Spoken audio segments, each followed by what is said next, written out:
My loyal viewers, supporters, and the one them where I watch and now say nothing. No worries, still a soon. Alright, love on the same way. Yeah, so I'm up. The kitchen I get started. Yeah man. And we have some nice things that go on in there today. And for all of the people them where love them belly. Yeah man. The show I go start. Alright.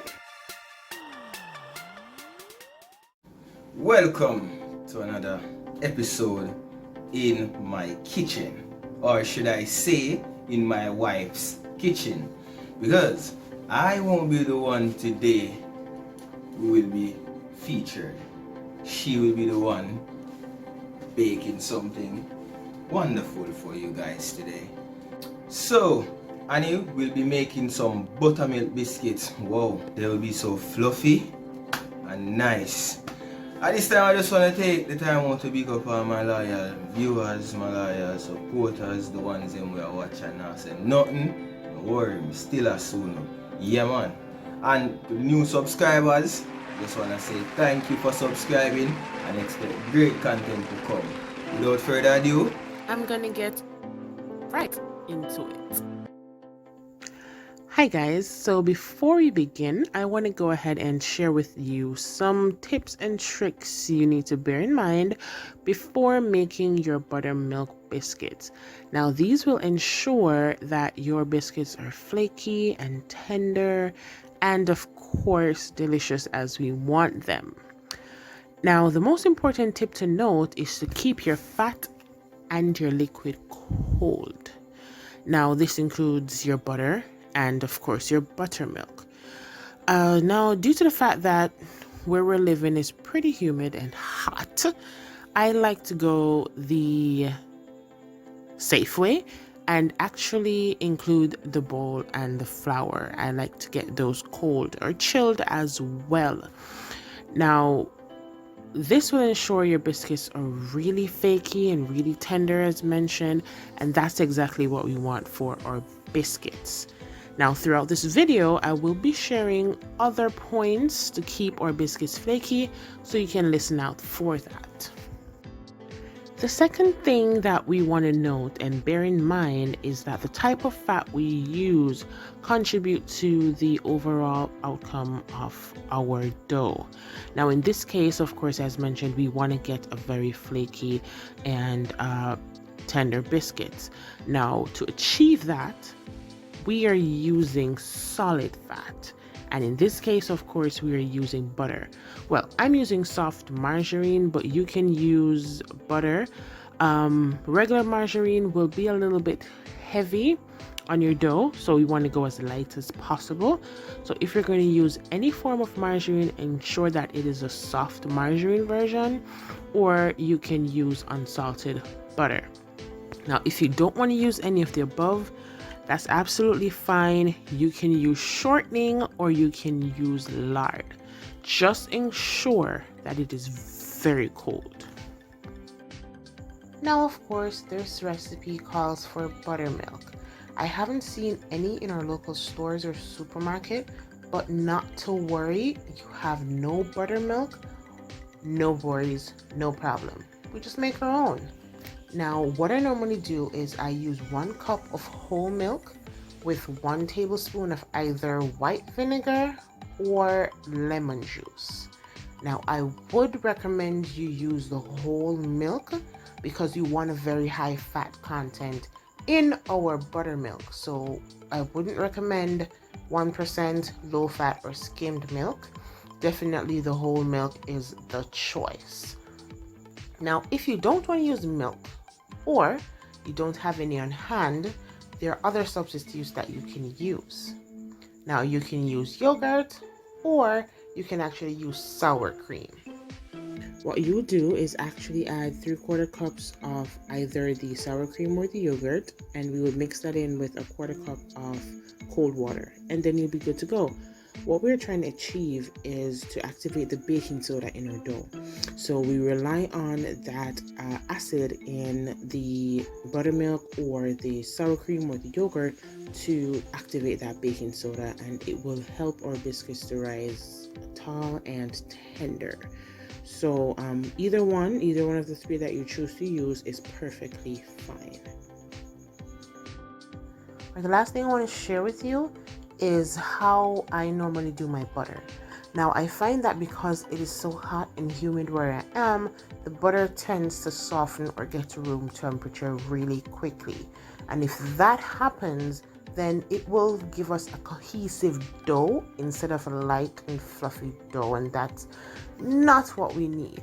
So what I normally do is I will measure out my butter in either a foil paper or a cling wrap, plastic wrap, and I will pop it in the freezer for about 5 to 10 minutes thereabout.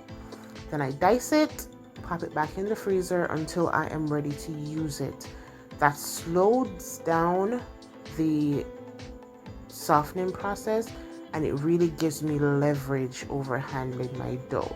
So you can do so. If it's not so hot or humid where you are, you can just keep your butter in the fridge, and whenever you're ready, you're good to go. That will be perfectly fine. But as long as you're able to get cold butter throughout the mixing dough process, then you're good to go. And that's it. That's all I really want to get out there before I actually start getting into the video. Just pay attention and you will see much more details to come. So to make our buttermilk biscuits, we're going to go ahead and add our baking powder, our salt, and some baking soda to our flour. And using a whisk, or you can use a fork if you don't have a whisk, you're going to evenly and thoroughly combine these ingredients. Now the measurement to these ingredients will be found in the description box below, so you can go ahead and check that out whenever you're ready. Next, we want to go ahead and add our cold butter to our flour mixture. Now the original recipe calls for unsalted butter. However, if you have salted butter, that's absolutely fine. You have the option of leaving it as it is if salt doesn't really bother you, or you can lessen the amount of salt that we added prior to the butter. Either way, it's perfectly fine and won't affect the outcome of your biscuits. Now, next we're gonna go ahead and use either a pastry cutter or a fork, or of course you can use clean dry hands, and we're gonna use a method of cutting the fat into the flour.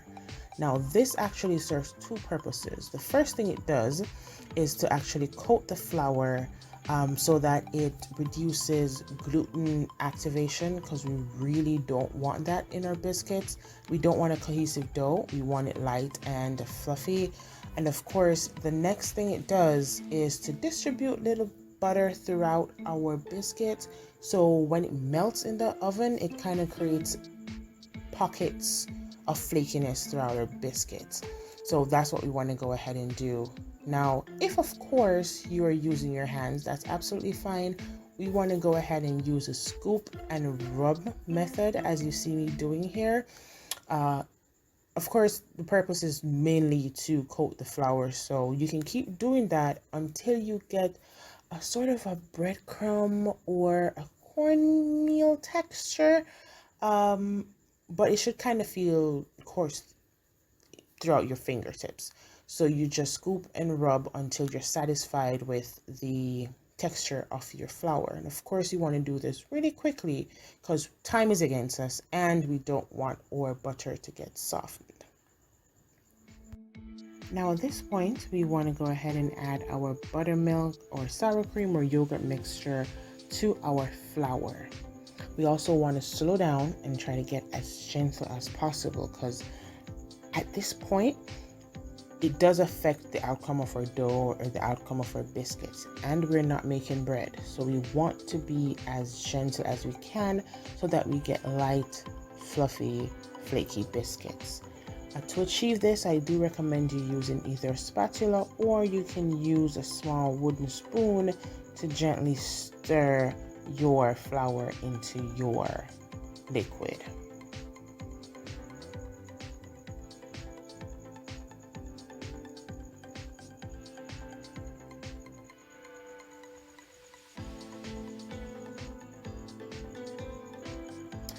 Now, as soon as you reach a sticky, messy looking dough, we want to go ahead and turn it over onto a lightly floured surface. You can use a tray, or you can, if you do have a special work surface that you normally make dough on, that's perfectly fine. Or you can use a cut board if you wish. Doesn't necessarily have to be a tray.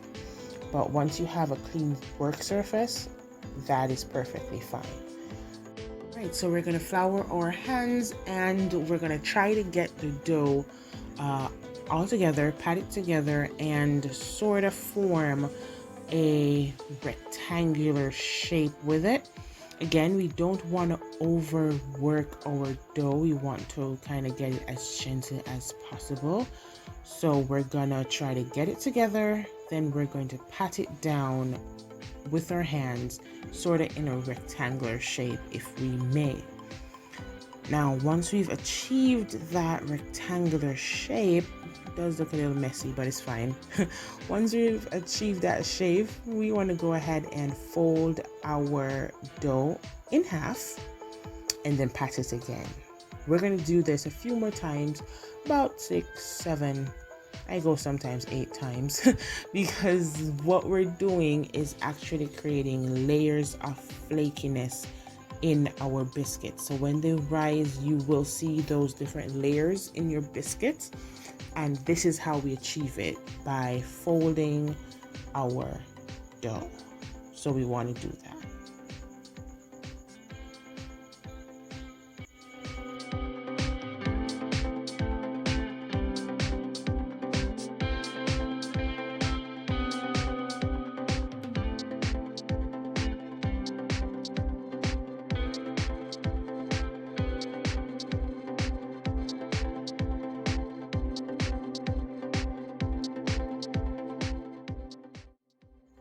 Alright, so for the final fold and pat, we're going to go ahead and prepare to cut or stamp out our biscuits.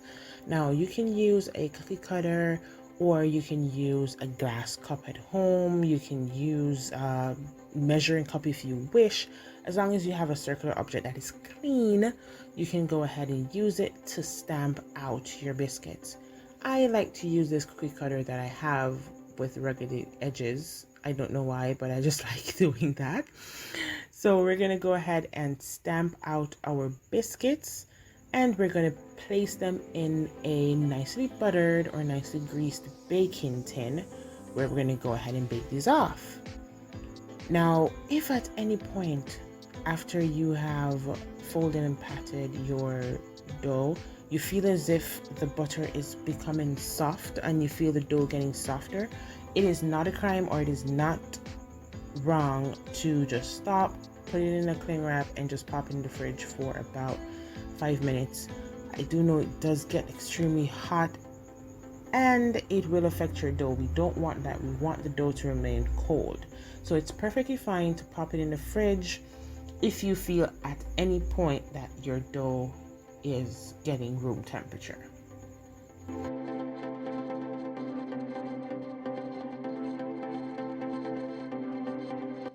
Okay, for the remaining scraps that we do have here, we're not going to waste it. We're just going to push it together, flour our hands, and continue to pat and gently stamp out the remaining of our biscuits. Now, this yields 8 to 10 biscuits, so the amount that you actually get does depend on how tall or how big you make your biscuits. Now, before baking them off, I do recommend you lightly brushing the top of these with an egg wash. Now, an egg wash is pretty simple to make. You can use an egg yolk and a tablespoon of milk, or just an egg yolk. If you don't have the milk, you can whisk it out and then proceed to brush the top of your biscuits. Now, unfortunately for me, some people used all the eggs in the house, so I was without an egg. Thank you for that. But no harm, no foul. Actually, it's perfectly fine. If you don't have any egg wash, you can actually just bake them off as is. It won't affect the flakiness of your biscuit. It's still gonna be nice and tender and delicious. What the egg wash actually does is to give it this nice golden brown color on the top. But again, if you don't have it, don't worry, it's fine. Now what we want to do is go ahead and bake these beauties off at about 425 to 450 degrees Fahrenheit or 230 degrees Celsius for 13 to 15 minutes. Try not to open the oven for the first 10 minutes at least, and then you can check on it after and you'll be ready to go. Ready to enjoy. Be right back. And voila! Biscuits. So again, if you wish to add the extra golden brown crust at the top, all you have to do is just crack an egg, use the egg yolk, mix it with a little bit of milk before you add it to the oven. But for me, I am fine as is. Now when it comes out of the oven, you want to go ahead and just brush it right away with some melted butter. That way it keeps it nice and moist and looking so pretty. Just like this. Ta-da-da. And then when you are done, you just let it cool just a little bit, or for that Dean, you can eat it hot, whichever. Just let it sit for about 5 to 10 minutes, and then you can really enjoy it.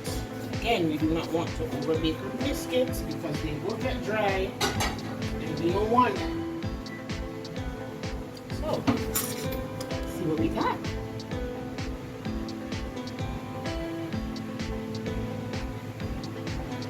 I can take this one. You notice there are layers of flakiness throughout our biscuits.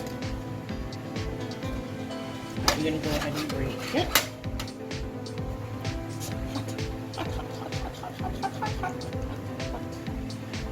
You can see it's nice, it's flaky. Remember the pockets of butter I was talking about? You take a look, you can see it. You see those pockets of flaky butter? Well, you can melt it, but you get what I'm trying to say. It's nice and flaky all the way through. It's soft. It's nice. It's delicious.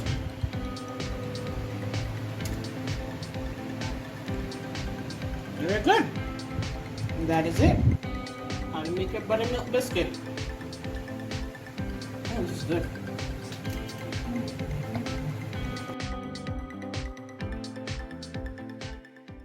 Thanks again for tuning into Dean's Kitchen. Please remember to subscribe, hit the notification bell for any new content we drop. Yeah man. Alright, like, share, leave your comments below.